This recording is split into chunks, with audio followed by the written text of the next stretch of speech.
Radio X.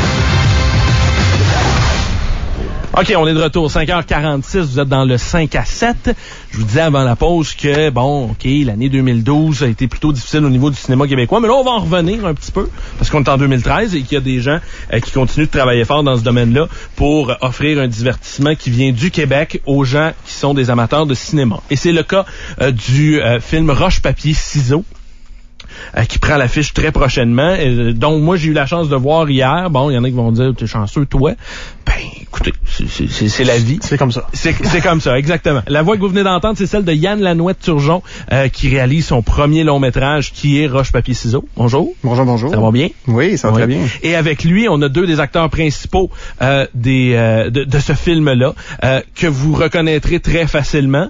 Roy Dupuis, dans un premier temps. Bonjour. Bonsoir. Ou bonsoir. On peut le voir de il fait quasiment noir. Il fait-tu noir? Il fait pas mal noir. Et Roger Léger. Bonsoir aussi. Deux acteurs québécois très, très, très connus. Je pourrais me lancer dans une grande envolée lyrique et vous raconter un peu de quoi le film a l'air, mais je vais plutôt laisser notre invité, le réalisateur Yann Lanouette-Turgeon, nous expliquer un peu, dans un premier temps, l'idée, elle est venue de où, et en gros, à quoi les gens peuvent s'attendre quand ils vont aller voir Roche-Papier-Ciseaux. OK. Écoute, l'idée, en gros, est venue de mon co-scénariste, André Goulouni, avec qui j'ai écrit le film. C'est lui qui m'a approché en 2005, il y a déjà un bon petit bout de temps, pour me dire, bon, là, Yann, écoute, on est prêt, là, on a fait nos courts-métrages, on a fait notre école, let's go, c'est le temps, on se pitch là-dedans. Puis il y avait un titre en tête et une espèce d'univers qu'on voulait essayer de développer. Fait qu'à partir de là, on s'est simplement basé, tu sais, sur ce qu'on aimerait voir à l'écran, ce que nous, on aimerait voir comme film. T'sais, évidemment, comme cinéaste, c'est toujours de créer le film que tu aimerais voir. Donc, on est un peu parti de nos références. On est un peu parti de ce qu'on aime au cinéma, puis on a essayé d'en faire un film. Et puis de créer un univers. Surtout, on voulait vraiment essayer de créer un univers singulier, quelque chose qu'on avait peut-être pas encore vu trop souvent dans le cinéma québécois.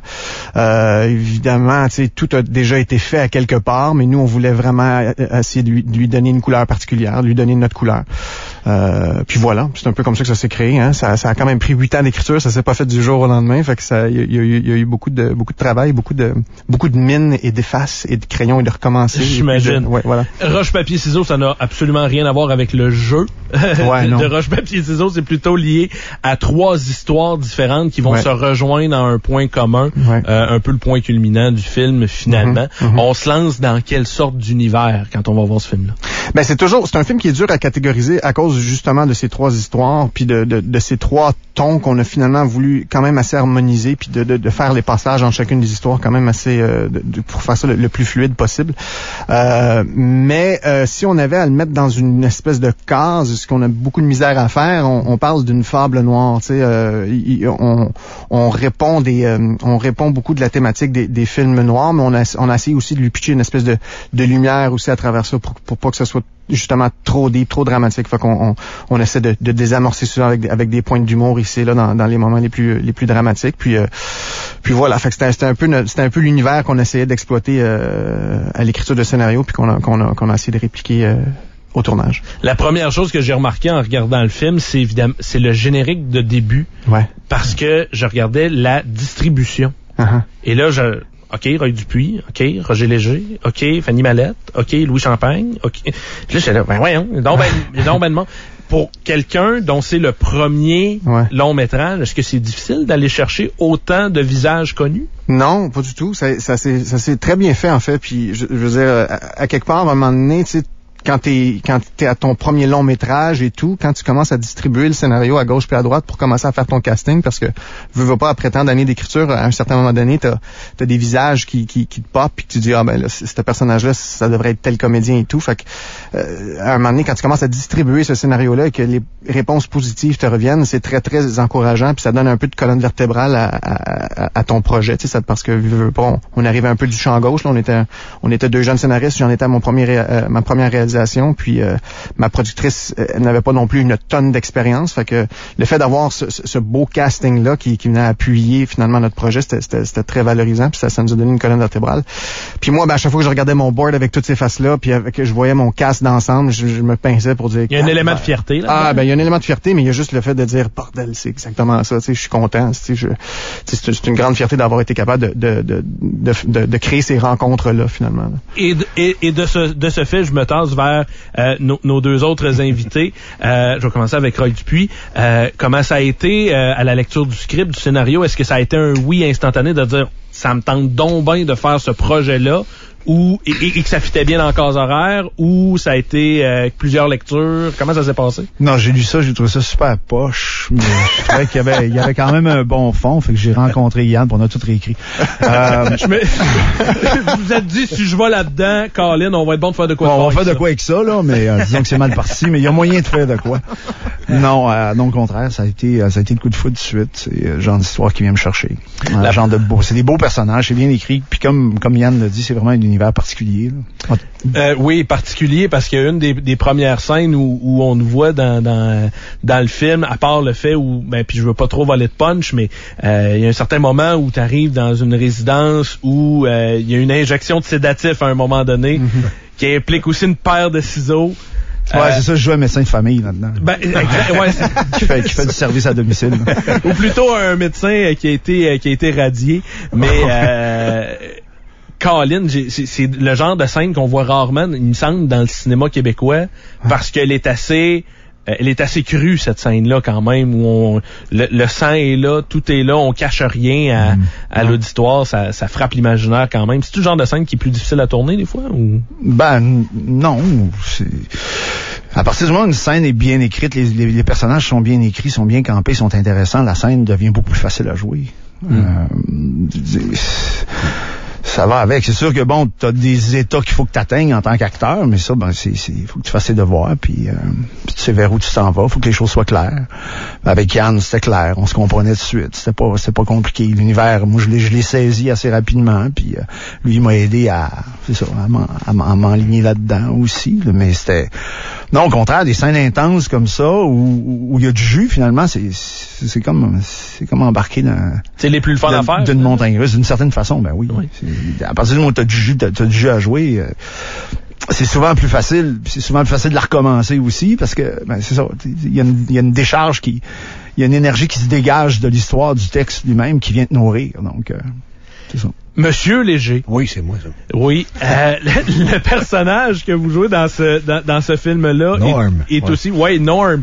Il est assez particulier, on va dire ça comme ça. Parce que j'appellerais ça même. Tout le temps un peu rough, hein. By the way, je veux juste faire une parenthèse. C'est un peu rough de faire une entrevue sur un film qu'il n'y a pas grand monde qui a vu encore, mais que moi, j'ai vu. Ouais.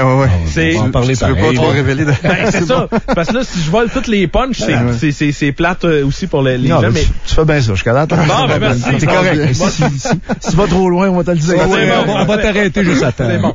Le fameux Norm en question est un gars avec un bien drôle de passé et un bien drôle de présent aussi. C'est un ancien caïd qui est rendu un peu un homme de main. Là. Il fait la job sale, finalement. Ouais, c'est ça. Il est comme passé de boss à concierge, un peu. Effectivement. Et par ces rencontres qu'il va faire tout au long du film, on apprend à découvrir un gars qui est peut-être pas si mauvais que ça dans la vie, finalement. C'est un gars qui a probablement fait des mauvais choix, puis il s'en rend compte, puis il peut plus revenir en arrière. Il est rendu là où il est rendu, il peut plus reculer. C'est pas le désir qui manque, mais c'est le pouvoir, comme on dit. Ouais, c'est ça. Retourner aux études, c'est passé. Non, c'est fini. Il est un peu tard. Il est usé encore. Il est un peu tard. Je parlais de la scène frappante tantôt avec les ciseaux et Roy Dupuis. Il y a une autre scène qui est assez marquante avec Roger Léger. En tout cas, moi, qui m'a marqué parce qu'il y a l'influence, et ça, on n'en a pas parlé encore, il y a une influence autochtone dans le film. Et au Québec, je pense qu'il n'y a pas un film avec une notion autochtone qui peut se faire sans qu'il y ait une allusion au fait de on sait bien, vous autres, vous payez pas de taxes. On sait bien, vous autres, vous avez la belle vie. On sait bien, vous autres, vous avez tout cuit dans le bec.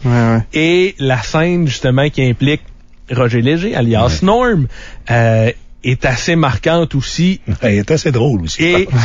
Oui, il y a quand même de l'humour, même si c'est un peu rough. Oui. Même moi, la scène des ciseaux, là, j'ai ri, là.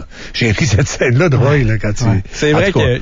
On vendra pas de punch, mais elle est drôle quand même. C'est ça. Ça a pas l'air de ça, tout, mais... même si c'est le meilleur humour émane toujours du drame. C'est ça.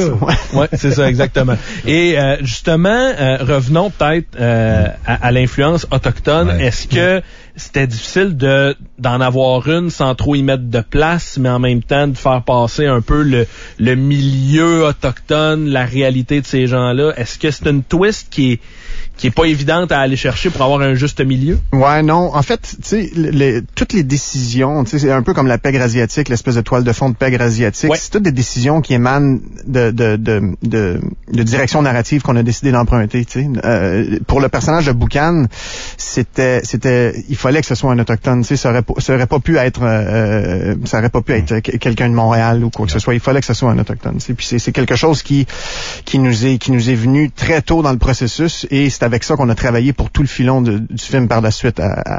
Donc, il fallait qu'on utilisait toujours aussi Samian en exemple. C'est pour ça que le rôle lui est revenu d'ailleurs, parce que dans le processus de scénarisation, on l'utilise souvent en exemple.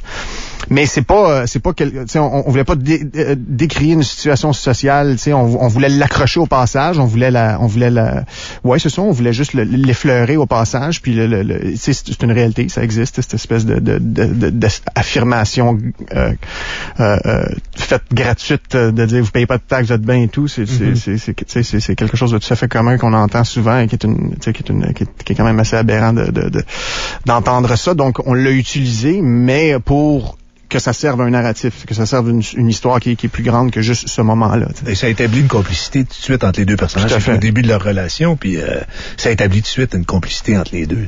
Ouais. On terminera avec ça parce que le temps file, mais il y a aussi l'aspect, et ça c'est peut-être plus le cinéphile qui parle, mais l'aspect musique dans ce film-là est quand même très intéressant. Puis évidemment, en 2013, tout film qu'on regarde, on le compare toujours à quelque chose. On dit ça me fait penser à ça, ça me fait penser à ça, ça me fait penser à ça. Beaucoup de guitare, beaucoup de musique. Je veux pas dire d'ambiance, mais qui viennent soutenir la scène qui est là présentement.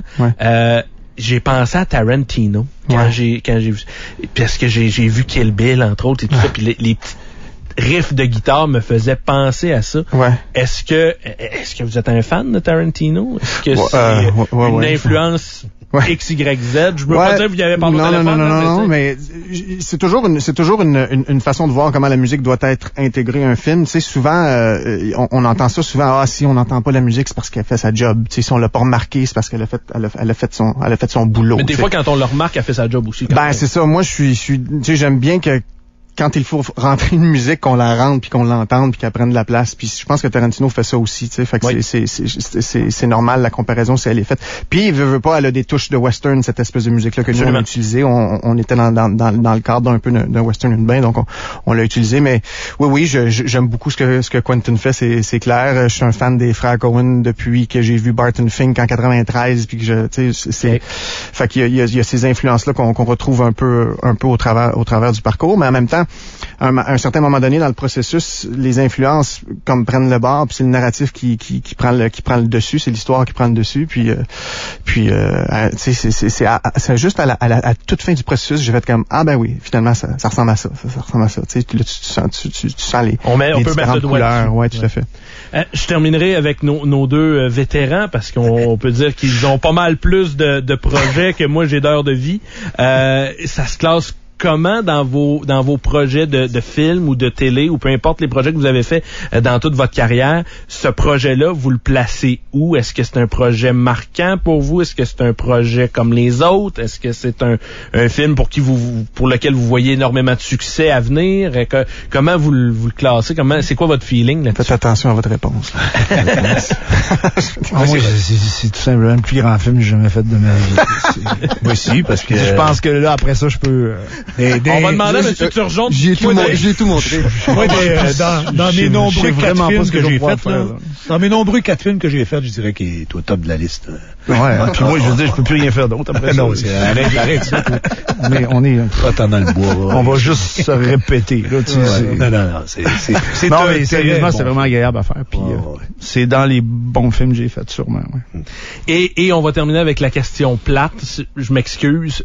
Parce qu'on parle de cinéma québécois, on parle toujours de rentabilité. Puis il y a eu des dossiers récemment, puis tout ça. Puis l'année 2012 a été plus difficile. Puis bon, moi je vous demanderai pas combien vous pensez de faire d'argent avec. Je sais combien il a coûté, mais j'en parlerai même pas. Mais je veux savoir combien de salles. Dans combien de salles sera-t-il distribué? Exact. Il sera autour d'une 30aine de salles. OK, ouais. Parfait. Parce que c'est le nerf de la guerre. Oui, tout à fait. Les gens disent des fois, notre cinéma québécois, on le voit pas. Il faut qu'il soit distribué dans un nombre X de salles. Il y a une partie là-dedans que c'est pas nécessairement tout le monde qui contrôle. Ouais. Donc, on me dit une trentaine de salles. Montréal, Québec principalement, j'imagine. Ouais, mais un peu partout. Un peu en région. Oui, tout à fait. Il y a eu des scènes tournées en Bay James. Bon, les salles de cinéma en Bay James, il y en a pas des tonnes, mais est-ce qu'on va un peu dans ces régions, je dirais pas, on va dire le plus près possible de la Baie James? Ben Rouen-Noranda, on a quand même deux tu sais, on a Samian qui joue dans le film aussi, puis Roy, fait que j'espère que le film se rendra là, il sera distribué là-bas, j'espère qu'il y aura de ça. Mais non, on se promène 30 salles, tu sais, fait que moi je suis super content là, je pourrais pas demander mieux pour l'instant là. À savoir, tu sais, le but c'est d'amener les gens dans les salles, hein, c'est ça le nerf de la guerre, là, c'est que j'ai l'impression qu'une fois que les gens vont être assis, ils vont avoir du bon temps, mais il faut les faire sortir de chez eux puis venir profiter d'un écran géant et de mains soufflées délectables et d'une salle avec d'autres gens. Voilà, exactement. Voilà. Ben bon succès à vous, j'espère que ça marchera comme vous le désirez. Le film prend l'affiche le 22 février. 22 février, dans une trentaine de salles à partir un peu partout là, à travers le Québec. Yann Lanois de Turgeon, merci beaucoup. Merci beaucoup. Roy Dupuis, merci beaucoup. Merci. Et Roger Léger, merci beaucoup. Merci. Ça a été un plaisir de vous recevoir. Il est 6h03 dans le 5 à 7. Radio X, le 5.